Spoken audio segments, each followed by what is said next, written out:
Hi guys, welcome to my YouTube channel. My name is Candy and today I'm going to be talking about, do you have relationship issues? Stop texting and start talking. That's going to be my topic today.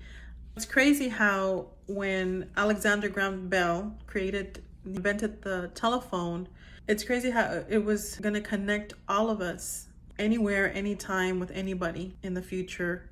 We have this modern technology, we have cell phones, we have the wireless, and sad to say that even with all of these lines of communication, that our personal lines of communication with people that we're surrounded with, our family, our friends, our loved ones, that it's breaking down instead of being built up. You would expect that with all of these communications that are available to us. We're seeing a breakdown in a husband and wife. We're seeing a breakdown with parents and their teenagers, co-workers and their bosses, friends. I want to stress in this video how communication is key to having strong, healthy relationships. Communication is key. It's important that we give words a context. And so the people in our lives, they need to know our true intention when we actually communicate with them. And the only way that they can truly know our intention is by revealing our heart. And I know that the heart issue is a sensitive issue. We need to make a deposit into our relationships. Before we can open our mouths to speak, we're going to have to open our hearts. So I'm going to read in John 1:14. It says, "The Word became flesh and made his dwelling among us," talking about Jesus. "And we have seen the glory of the one and only, who came from the Father, full of grace and truth." And so something that Jesus did, everything he would do was by example. He would set the example. He set the pace. He set the tone for us. And so when Jesus left heaven, came to earth, came to us through the human flesh, he came and he revealed his heart to us. He opened up his heart. He made himself totally vulnerable. And in doing so, he risked being rejected and being misunderstood. And I have to say that if we're honest with ourselves, those are the things that keep us from being vulnerable, that keeps us from opening our hearts in those relationships that we're in, because we fear rejection and we're going to be misunderstood. But ask yourself, why did Jesus do this? Why did he come and be so transparent with us and risk being rejected? The main reason was to show us what God is like. And so we have to risk vulnerability to the point of possible rejection. That's just something that we have to understand that. And I know that what I'm saying right now goes totally 100% against everything that you hear, maybe in other YouTube videos or in the circles that you're in. You're being told, you're being advised, close your heart. Don't show your feelings. Keep it inside. If you're vulnerable, it means you're weak. And that could be the furthest from the truth, because the greatest and strongest relationships have risked being vulnerable. And so how do we open our hearts? Because you can't just open up your heart and just to everybody and anybody. There has to be some wisdom in that, because not everybody has good intentions or good motives with you. But let's say that we're talking about someone that you really care about, whether it's a girlfriend, a boyfriend, your parents, your siblings, your spouse, your co-workers, your friends, someone that you feel a connection with in your life. So how do you open up your heart? Number one, share your time, because it's going to cost time to communicate effectively. So what does that look like? Well, go on dates with your spouse. Spend quality time with them. Plan activities, outings with your children. I cannot stress how once we have children, that it's over about us. It's about them. And so plan activities. I remember when my son was little and he wanted to have boys over. Guess what? It was a whole event for me too, because I had to make sure gonna get pizzas. What were they gonna snack on? Make sure that I have always bought a pack of extra toothbrushes, because those little boys never came, they never came with toothbrushes. And so that just became a habit. Up to now, I have a pack of toothbrushes, new packet in my restroom. And so you invest your time in those things. Just something that gets on my nerves when I hear parents or moms and stuff, and their children are not on the top of their list. They're like, go outside and go over there, and they give them the iPads and their cell phones so they can be entertained. You entertain them. They're your responsibility. You plan things with them. Those are your babies. So another way, let's say with your friends, you spend time with you going out and lunches, dinners, maybe they're celebrating baby showers, weddings. You do things with them together. You join them in things like that. If it's at work, you actively get involved in those team building projects. These are the kind of things that you can't afford to skimp over. These are the relationships that require that you invest your time, your energy, and a lot of times your money. So the second thing is, the way to open your heart is to share your troubles. Now, I'm not talking about for them to resolve them. I'm talking about when I admit that I have needs, that I'm not perfect. When we do that, then people can see our hearts. This book called The Knight in Rusty Armor. And so the knight goes out into battle, fights the dragons. And then when he comes home, he doesn't know how to take off the armor.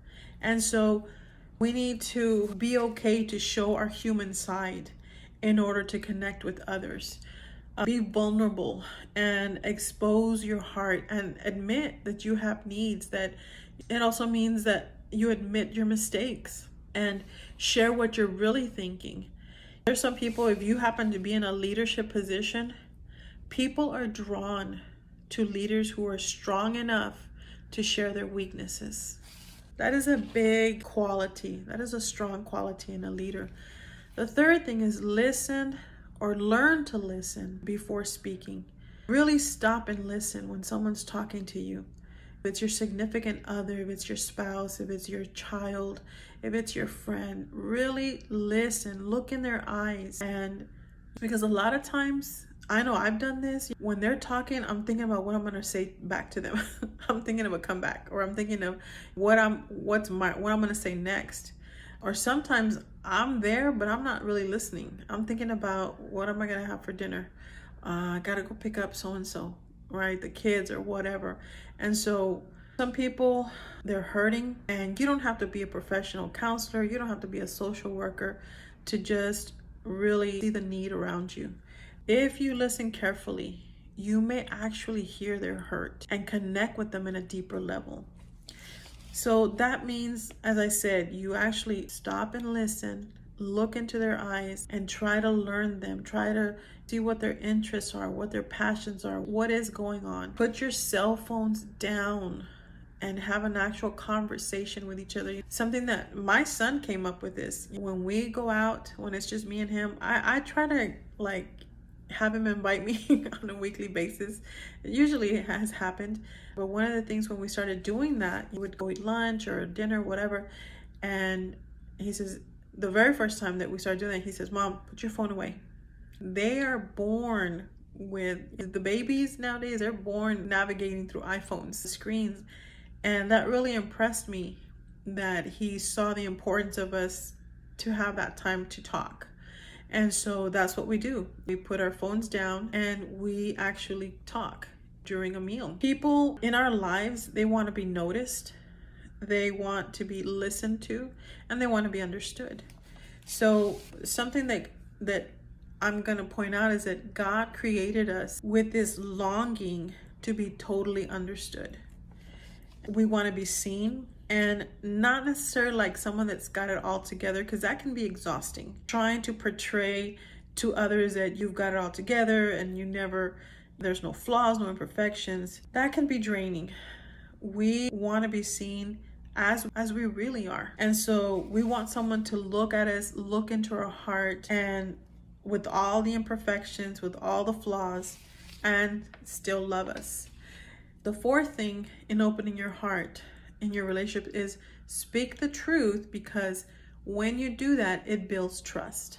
The more you tell the truth, the more you're able to cultivate an atmosphere where everybody can be honest. Because the last thing you want is to be in relationships where you're surrounded with people in your life that they act nice and maybe they say what you want to hear, or maybe they keep inside what they really feel, and then they turn around and they backstab you, they gossip.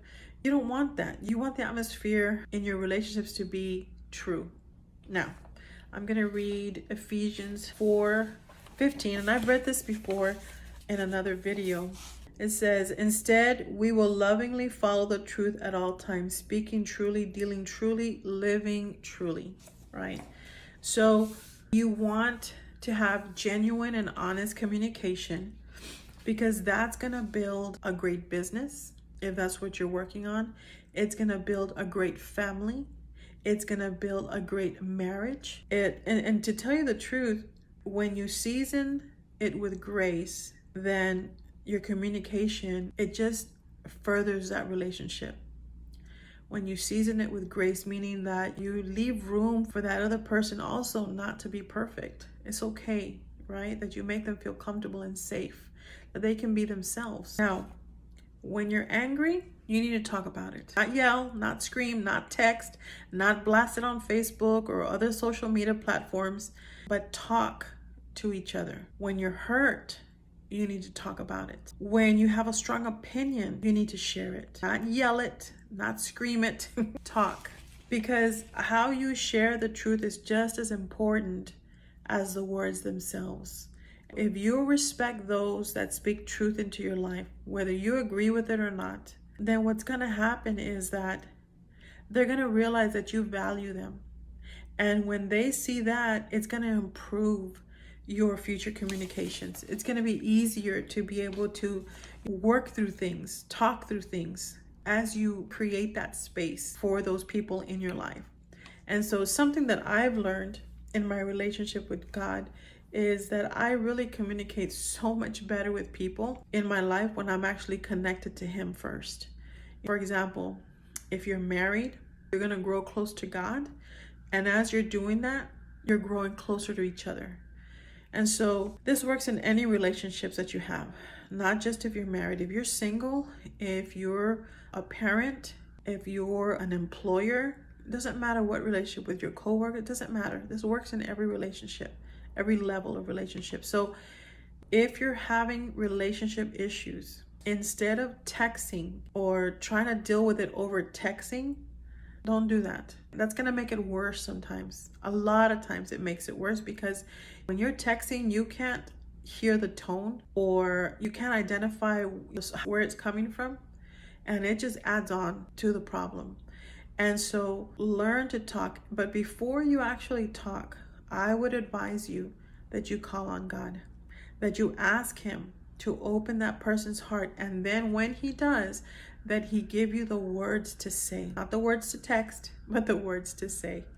So let's look at Jeremiah 33:3. This is God saying to us, "Call to me, and I will answer you and tell you great and unsearchable things that you do not know." In other words, God's going to give you the blueprint. God's going to tell you what to say, how to say it. There's been times in my life where I have conflict in my relationships, whether they're at work or at home. And sometimes you have to understand that when there's a problem going on and that person's upset, they may not be as quick to want to resolve it. And so you have to learn to give people space, and not just because you're ready doesn't mean they're ready. So calm down, right? But my prayer has been, you know, God, make way. Open that door. If you open that door for me to talk to them, I'll walk through it. And I trust that you're going to give me the words. And believe it or not, it's happened. At work, I'll walk into the break room and just that person is by themselves in the break room. And so that's my opportunity. I've seen it, and I'll approach them. And before you know it, you know what? We're talking, we're apologizing, we want to make it right. It's okay to say, God, give me the words. Help me to make it right. So true communication is about connecting, sharing, and understanding each other. But we have to be willing to risk our hearts and reveal who we really are. And we have to be willing to listen and discern what they're saying. Because sometimes when people are talking to us, it's not so much what they're saying, but to read between the lines. And only God can give you that discernment and that wisdom. And so when we open up our hearts and we share who we really are with our loved ones, then your relationships will grow strong and transparent. And that's what you want. Those are the kind of relationships that we want to cultivate in our lives. So I hope this video helps. In the description, I have a link. I do one-on-one coaching. And as always, do something good for you. And I'll talk to you guys later. Bye.